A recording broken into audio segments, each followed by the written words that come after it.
Hey there, it's me, Uncle Doug. Oh, I got your nose! So after numerous attempts of making a good Fantastic Four movie, in 6 years since they announced this film, is the new Fantastic Four movie good? Has Marvel decided to stop rubbing our face in dog feces and finally give us a treat for being such good little boys? Short answer, yes. And goodbye audience retention because I spilled the beans way too early in this video. Yes, it's a good movie. So to the rest of you who are here to hear my actual thoughts about the movie, let's get into this. I have a bunch of positives, and I do have a couple of pretty big negatives. And just to let you know, this will all be spoiler free until the end of the video, and I'll let you know when that happens so that you don't have to worry about spoilers in this first part of the video. But lady and the rest of my primarily gentleman audience, we finally got it. We finally got a good Fantastic Four movie. Comic book fans are eating it up. I don't care whether you are a DC fan. I don't care if you're a Marvel fan. I don't care if you're a pretty level-headed person and see the goodness of both. We finally have some good superhero movies coming out, and that just makes me so happy. That makes me so ecstatic to be a comic book fan in this climate. And it's about freaking time that we got a good Fantastic Four movie. We are more starved than Esau was after a long day of hunting. Like, I was about ready to give up my birthright and actually my life. I was about to serve Marvel for the rest of my life just to get a good Fantastic Four movie. I just always found them so fascinating that they are first a family, and the superhero stuff is kind of an addition to that. But they're primarily a family who cares about each other. And that's where my positives will start. The group dynamic in this movie is amazing. I cannot give you what my favorite Fantastic Four member is in this movie because they work so perfectly off of each other. Like, if you like Sue Storm, it's probably because she worked so well with Johnny or Reed Richards. Like, their dynamics in this movie elevates everything around them. The fact that they care about each other, the fact that really every single arc that they have is intertwined with each other. So Reed Richards' primary arc in this movie is connected to everybody else in the group. And I think that really is so perfect. That is how you do a Fantastic Four movie. And I love that we finally got something that understands that. And that we got time to breathe with these characters. That's one of the issues with 2016, right? It is an hour and a half of first act, and then the last 20 minutes or so is final act fight sequences. We get no breathing room with these characters. Also, this is a world that is completely new. This is something that we've never really seen from Marvel, or anything that isn't like The Incredibles. I don't think I've ever seen anything like this in live action. If there's something that is like this in live action, please put that down below in the comments. But I really haven't seen anything like this before. And it brings up another positive, that we don't have to over-explain things. We don't have to give every single little piece of context to understand the world. That's what this movie does so well, and that's what Superman does so well. I think that this movie is a little bit better at giving some context to the world than Superman is, because they do a lot of montages in that first part of the movie, which is done a lot with like news broadcasts, which makes it very digestible. It makes it feel like, oh, this is a good way to give some exposition without making it feel like we're pausing to tell you every little thing.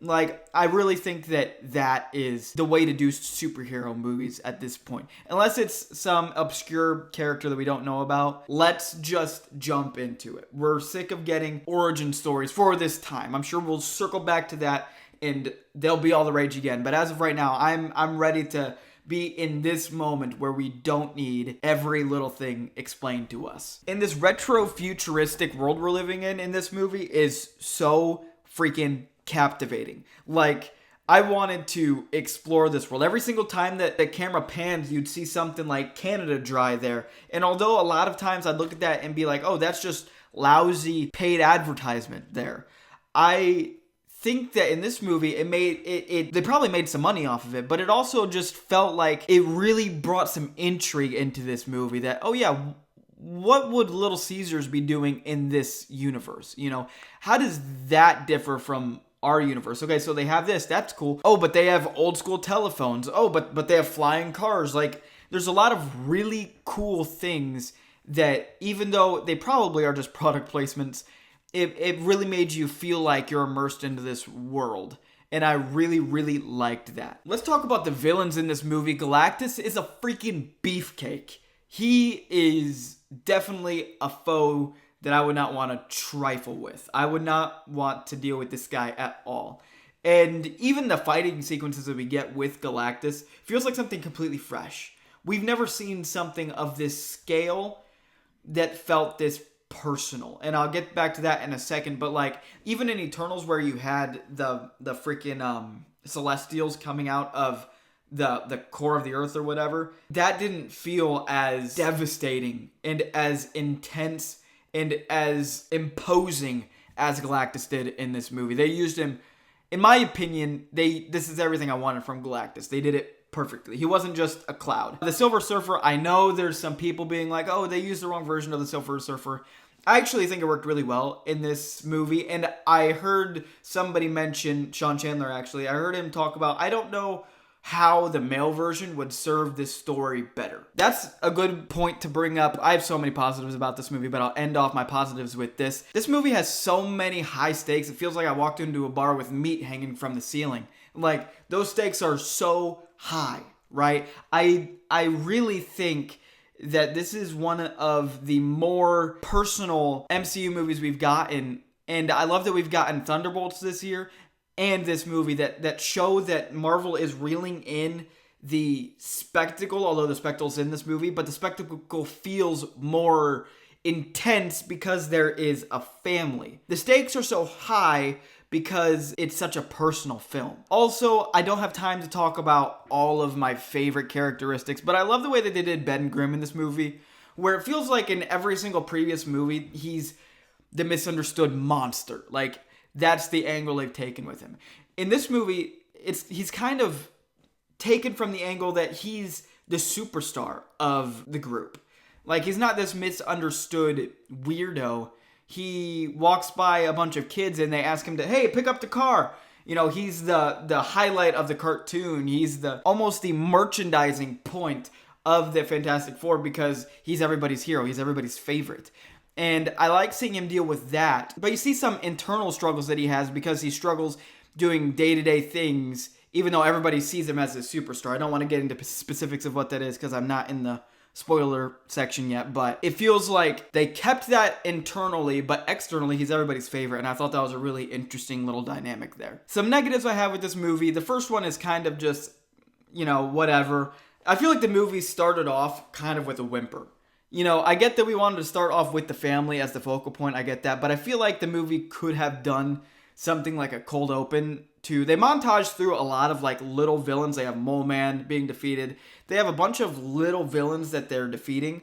And I wish we would have started off with one of those fight sequences and then go to the opening, what really the opening of this movie is. I feel like we kind of missed out on that a little bit, to where we didn't really get a whole lot of action sequences where they're using their powers, where they're not fighting Galactus. Actually, we got none. The bigger issue I have with this movie is just Rise of the Silver Surfer. In the specifics, the two movies are very different. But together, like if I were to give you a synopsis of this movie, it is essentially Rise of the Silver Surfer. So I kind of wish we didn't rehash those plot points, but it is Rise of the Silver Surfer done in a much, much better package. Like, it is made way better, and it is just a better movie overall. I guess it's not a ginormous deal, but I wish they would have maybe found a different thing to do with the Fantastic Four. If we're not going to do Doctor Doom for the third time, I don't know why we had to do Silver Surfer for the second. Like, there is a pretty decent rogues gallery of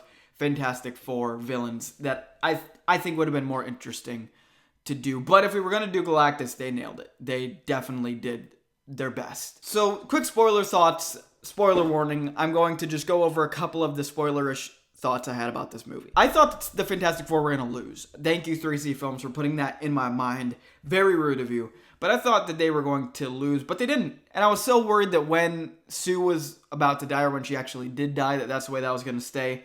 Because then we would still have the four, and I was like, oh, great. This is a terrible way to end this movie. But no, they didn't lose. Nobody died.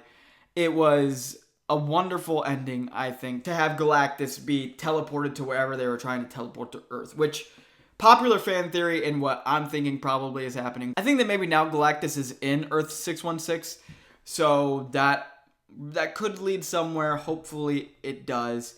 But the post-credit scene, that's what I really want to get to. It ends, happy ending, super exciting. They tease Doctor Doom in the post-credit scene. And that post-credit scene, it's been confirmed that the Russo brothers actually directed that, so you can see where this is going.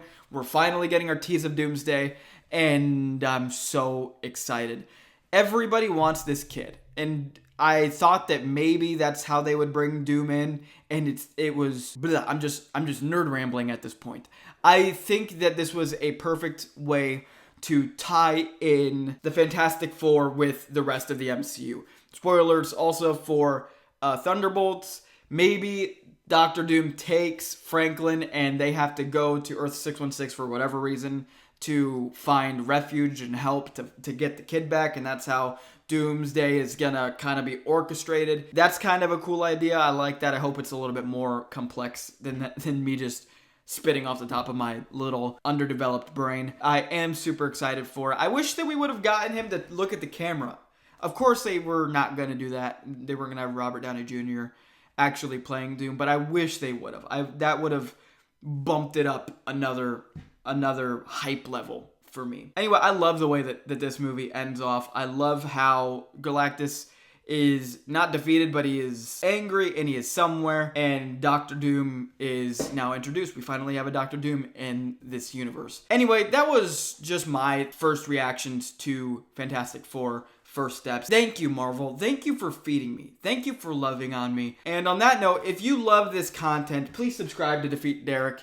He actually tried to throw multiple pedestrians in front of my vehicle as I was driving to go see this movie. So obviously, I didn't let that stop me. Rest in peace. But that's the lengths he's trying to go to ruin my life. And I can only imagine what he's doing to try to ruin your life. So please subscribe to Defeat Derek. Anyway, love ya. Bye.